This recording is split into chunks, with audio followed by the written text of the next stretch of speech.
Hello guys, good morning. I am Vivek and today we are going to continue our topic. This is the part 2 of topic federalism for class 10th chapter 2 civics. In the last video guys, we have seen three topics. In those topics what we have seen the definition of the federalism, what is federalism, what is federal government. We have seen the differences between unitary and the federal government. We have seen various features of federalism. So this was covered in last video. Today we are going to discuss the next topic of this chapter. First it will be two roots of the federation, means how federation, this whole federalism kind of thing, or how federations are formed, what are the roots.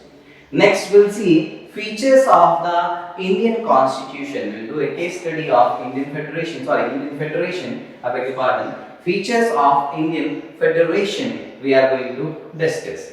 Next topic we are going to discuss is how federalism is practiced in India. India में federalism किस type से हो रहा है, how federalism is practiced in India, and last we will be discussing decentralization. This will be last topic of the chapter, decentralization. So before we move, let me remind you the definition of the federalism. The definition was a government or a structure of government in which there are two or more than two levels and the power is shared among these levels is called as federalism. In India, if we take the case of India, we have three levels of government. One is central government, second one is state government, and the third one is local government.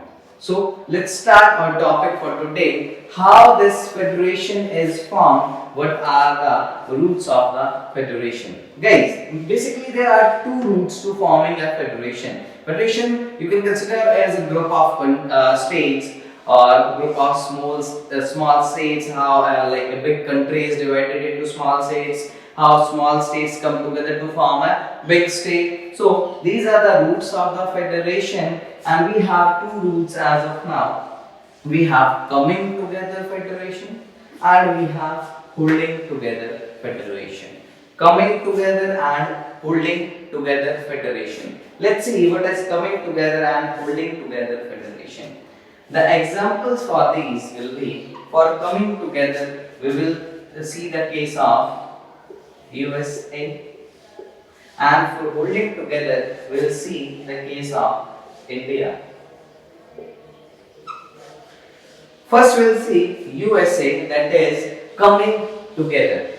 In coming together federation, small states come together to form a big state. State I am referring here is big country, right? As the example of USA, I hope you all are aware the full form of USA is United States of America. United States of America, what it means, like several states, say example 51 states came together to form this United States of America. Power is equally shared or power is equally given to each and every state. Each and every state have their own jurisdiction and they have equal powers. This type of structure in which small states come together, to form a bigger state is called as coming together federation. Say example is for USA. Apart from USA, Australia is also a coming together federation. Switzerland is also a coming together federation. Next we will see about India, and we will see this is holding together federation, guys. Holding together federation. Holding together means when a large country or a large state divide its power into its constituent units. A large country or a large state divide its power into its constituent units is called as holding together federation. Example we have as our country, that is India. Let's see. For this one we have For coming together, I am saying we have small states came together to form a bigger state, right? For holding together is the example of India, guys. A large state divides its power into its constituent units, or you can say into states. This is the example of coming together federation. This is the example of holding together federation. Small states came together to form a bigger unit. A bigger unit divide its power into small constituent units. The example for holding together federation is we have a country India, we have Spain as a holding together federation, we have Belgium also as a holding together federation. If you have seen, like I have used the word constituent units. Constituent units here, it means in the first video I have made it clear what are the constituent units. Let me repeat again.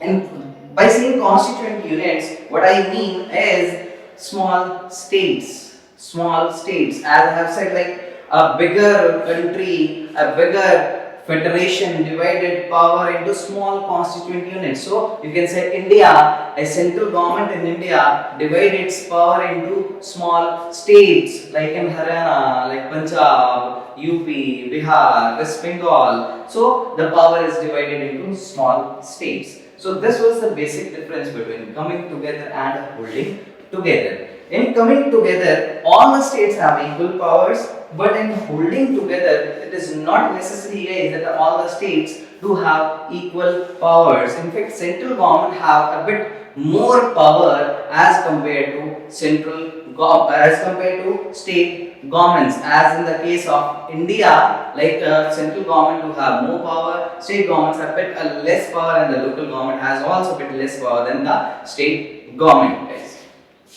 So this was all about the holding together and coming together federation. So next topic we are going to discuss is features of Indian Federation. What are the features of Indian Federation? As we have seen, Indian Federation is a holding together type of federation. So we'll see features of Indian Federation, or you can say we'll see features of holding together federation. Let's start the topic.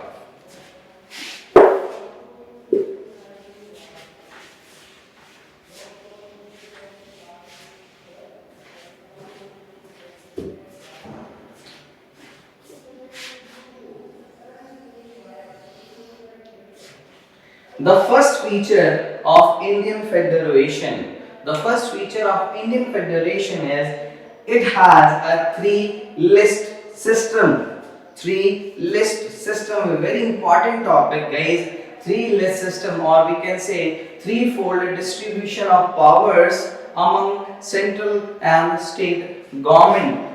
If you remember, in the last video, we have seen there was a feature of the federalism. The feature says that the power given to central government, the state government, is constitutionally guaranteed. It means constitutionally guaranteed. That means that it was written into the Indian Constitution. So this three-list system is written into Indian Constitution in the 7th schedule. This list system is given into the 7th schedule. We have 12th schedule. We have all in all 12 schedules of the Indian Constitution. So in the 7th schedule, this three-list system or three-fold distribution of powers is written. Let's see, what do you understand or what do you mean by three-list system? The first list written into the 7th schedule is Union List. What we name it as Union List. The second list we have State List. The second one we have is State List. Third we have is Concurrent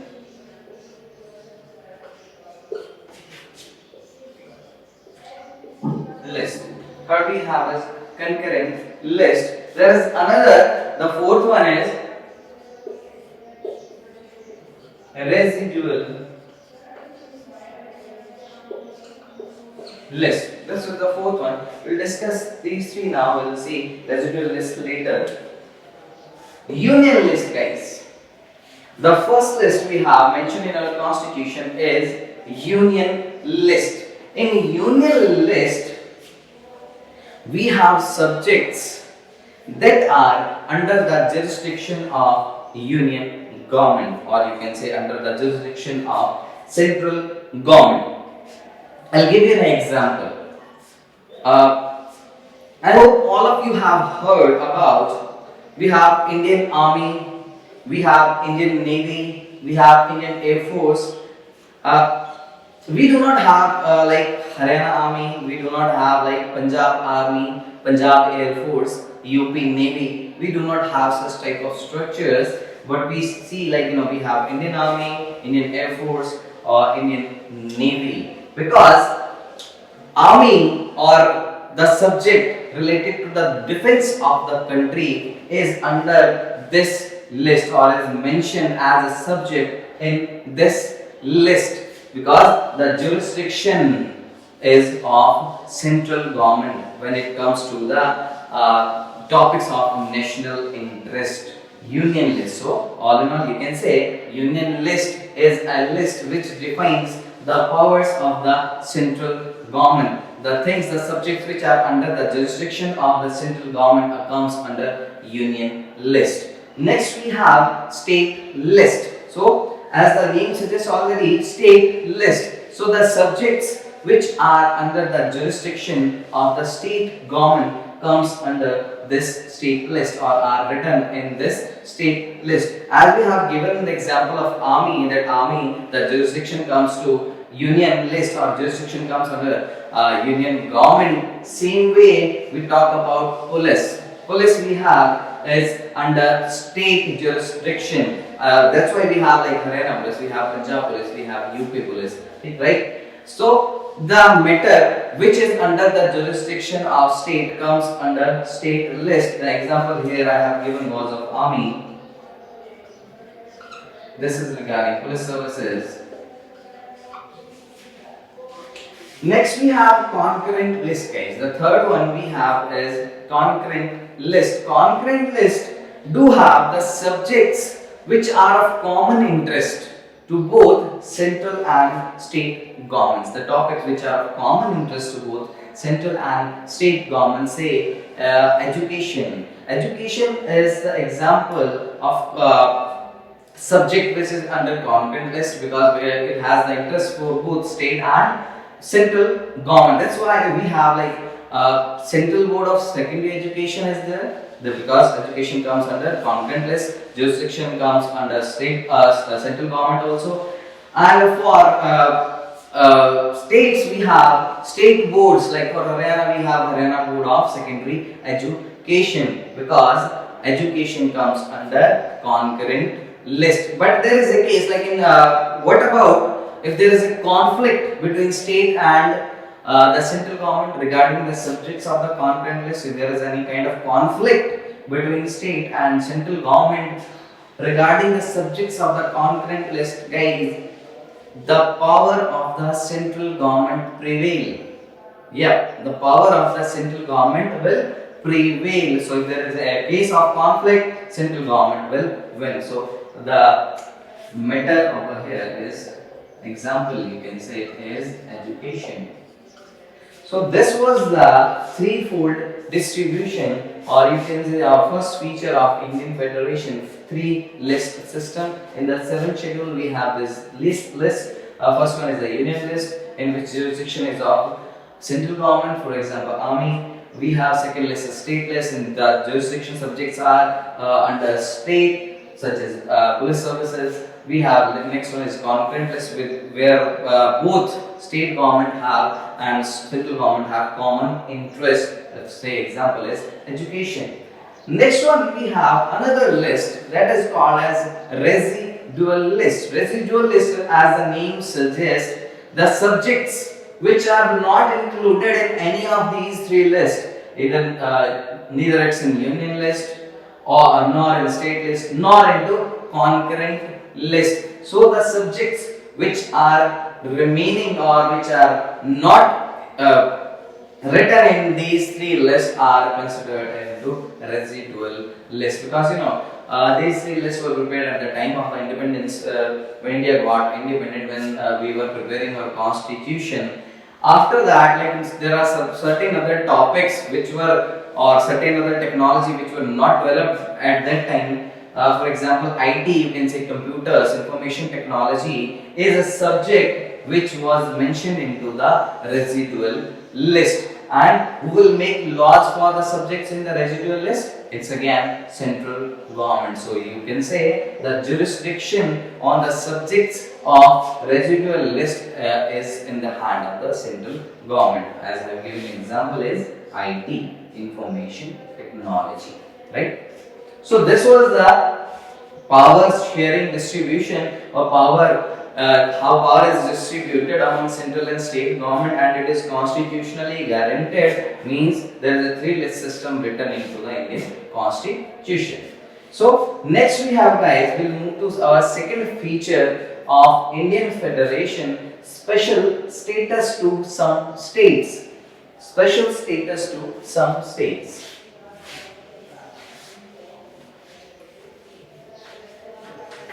As I have already told you regarding the Indian Federation, all states do not have equal power. As in the case of USA, United States of America, all the states do have equal power, but in Indian Federation, all states do not have equal power. So, some states have given a special status, or you can say they have some extra power as compared to their neighboring states.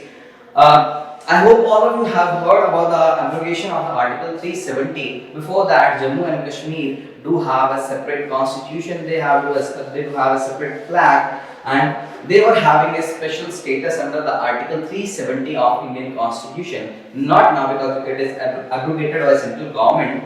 Now we have some other states, like you can say, for example, Arunachal Pradesh, Assam, and several northeastern states have some special status given by the government. So second feature says that all states do not have equal powers. Some states have some special status available with them. Next feature, guys, about the Indian Federation, we have its smaller units enjoy limited power. Smaller units enjoy limited power. What it means, I hope you all are aware that we have certain UTs, or what we call them union territories in India. UTs, what are UTs? UTs are those areas which are neither that big that they are given a status of a state, and which are nor that small that they are, like, included into another state. Those areas which are neither as big so that we can make a separate state, nor they are that small that we can merge them with any other state, are called as union territories, guys, UTs. So these UTs, for example, Chandigarh, we have Delhi is also a UT. So these smaller units have a limited power. Is, like, for UTs, union territory, the jurisdiction lies with, right, central government jurisdiction. UTs, union territories, it means the jurisdiction lies with central government. So these UTs enjoy limited power. Next we have bilateral decision. This point, bilateral decision and independent judiciary, we have already discussed. Well, we were talking about features of the federalism. Now today we are talking about the features of the Indian Federation, but we have discussed these bilateral and independent judiciary while we were talking about the features of the federation. Let me remind you again, bilateral decision.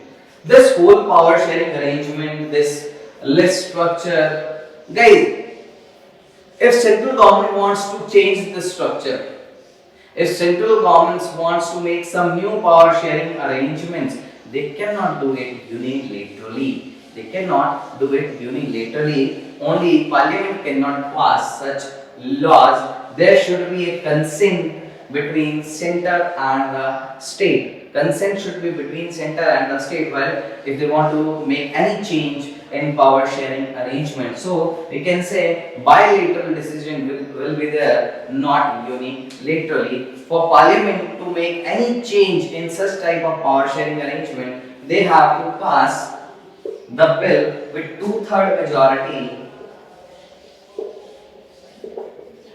in both the houses. With two-third majority in both houses. Houses I say from Lok Sabha and Rajya Sabha. To take any decision, first they have to get the bill passed by two-third majority in both houses, and after that more than half states in India need to ratify that bill.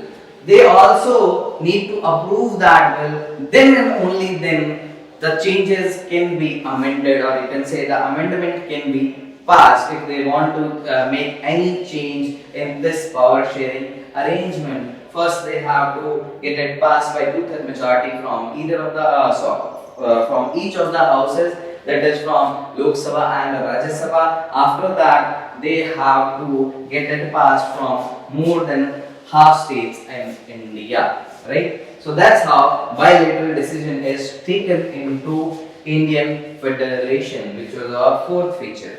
Next feature we have, guys, is independent judiciary. As I have already given you example in the previous lecture regarding the independent judiciary, that judiciary act as a check and balance in the three levels of the government, that is executive, legislative and judiciary. Judiciary that defines our laws, interpret our laws, whether it is as per the constitution or against the principles of the constitution. So we have independent judiciary, and judiciary is able to work only if it is independent. It is not under the influence of parliament, because if it is under the influence of the parliament, they cannot work independently and they cannot act as a check and balance.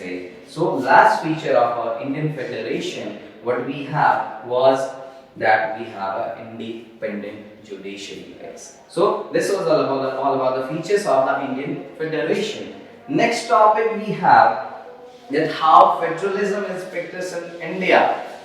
How federalism is practiced in India. And the first thing we'll consider that the states, how states are made, how federation works, and how these states were made. These states basically, guys, were bifurcated or created on the basis of language. So we call them linguistic states. Linguistic states. Basically, these are bifurcated on the basis of culture. These are bifurcated on the basis of geography. For example, if I give the example regarding the culture, Jharkhand was made a new state when it was separated from Bihar. There is a different culture because Jharkhand is more on an Adivasi area. Adivasi area is the culture is different from Bihar area. And regarding the geography, we will talk about when Uttarakhand is separated from UP. When Uttarakhand is separated from UP, Uttarakhand is mainly mountainous area, and for rest of the UP we can say as plain, is into the northern plain. So that's how several states were separated from bigger states, or several new states were made. If we talk about Haryana, we have a culture issue with Punjab, or you can say we have a language issue with Punjab also. That's why Haryana was made an entirely new state separated from Punjab. So in India, there is a linguistic policy, or you can say states were created on the basis of culture, on the basis of geography, on the basis of language. Next, we have the language policy of India. If we talk about the language policy, guys, in India, there is no such thing like national language or whatever you can say. We are neither in the constitution it is mentioned, nor we follow such type of thing, because mainly India, all of you are aware, India is a secular country. Neither we have any official religion, nor we have any national language. Yes, we do have Hindi as our official language. But the interesting thing is, apart from Hindi, there are 21 other official languages also in India, which are mentioned into the 8th schedule. 8th schedule of the Indian Constitution. There are 22 languages as considered as official languages into the Indian Constitution, into the 8th schedule of Indian Constitution. But you have to remember that we have 22 official languages, and this is the language policy of India, right? Next we have is central and state relations. Before 1990s, we can say, like, center do not respect, did not recognize the autonomy of the states. They were like, or mainly autocratic or dictatorship kind of things, like, they can dismantle any state government if they want to. This was the case before 1990s. But what after 1990s? That was the era of coalition governments, when neither of the party was able to get the majority in the central elections. They do have a responsibility to make the government, and for doing that they have to coalesce with different political parties of different states or of different areas. So you can say the relation of center and state improved a bit after 1990s, when there was the era of coalition. Every party was looking to coalesce with some other party so they can get the majority and form the government. So center and state relation after 1990s were affected due to the coalition policy of Indian government. So federalism is practiced in three ways, guys. There we have linguistic states on the basis of culture, language and geography. We have a language policy. We do have 22 official languages mentioned in the 8th schedule of Indian Constitution. We have center-state relations, which are far better after 1990 as compared to before, prior to 1990s, due to the concept of the coalition government. Coalition government means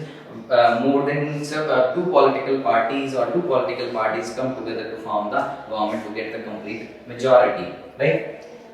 Last topic we have, guys, for this chapter. So the last topic we have, guys, is decentralization in India. Decentralization. Decentralization here means decentralization of the power. Like, power is not centralized or is not into the single hands. It is distributed. It is distributed. Power is given to state government. Power is given to local governments as well. So the purpose of the decentralization, which was done as per the 73rd Constitutional Amendment in the year 1992. The purpose of this decentralization of power is to give some a bit of power to local governments, to create a third level of government, also the third tier of government, that is called as local government, and state governments were directed to share some parts with the third level, that is the local government. So this was the decentralization which was done in 1992 as per the 73rd Constitutional Amendment, and the purpose was to share some power with local governments as well. And what were the various aspects of the decentralization? The first one was mandatory regular elections for local government. What it was said after this amendment, mandatory regular elections for local government. For local governments will be conducting regular election after the term 5 years is completed. After every 5 years, it is mandatory to conduct the elections, right? Who will be conducting these elections? So a separate state election commission was formed. A separate election commission for state was formed so that these elections, or for you can say election for the local governments, could be conducted. So we have state elections also introduced. Next we have seats were reserved. In these elections, seats for SC and ST category, for scheduled caste and scheduled tribes, have been reserved, and also for women. This is the most important point, guys. Regarding the women representation, if we talk about, only into the local election or only into the third tier of government elections, reservation is given to women. and the reservation is given one third. One third of the total seats were reserved for women. Say example, we have 9 seats and the one third makes it 3 seats, right? One third of the 9 seats make it 3 seats. So in this election, 3 seats for women will be reserved. So this is like the third aspect with what was introduced with the decentralization was reservation for SC, ST and women in local bodies election, right? Last one we have is share of revenue with local government. Share of revenue. Who will share their revenue here? Like the revenue state government collected in form of taxes will be shared with local government for their operations, right? So that they can govern the local bodies. So these were the concepts introduced with the help of decentralization into the 73rd constitutional amendment in the year 1992. Elections were made mandatory. After every 5 years there will be regular elections. State election will be conducting those elections. Seats will be reserved for SC, ST and women, and the state government will share its revenue with local government. If we talk about local government, we have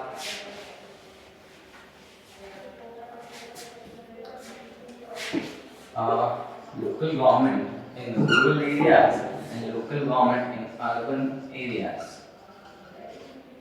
For rural areas, we have panchayats, and for urban areas, we have municipalities.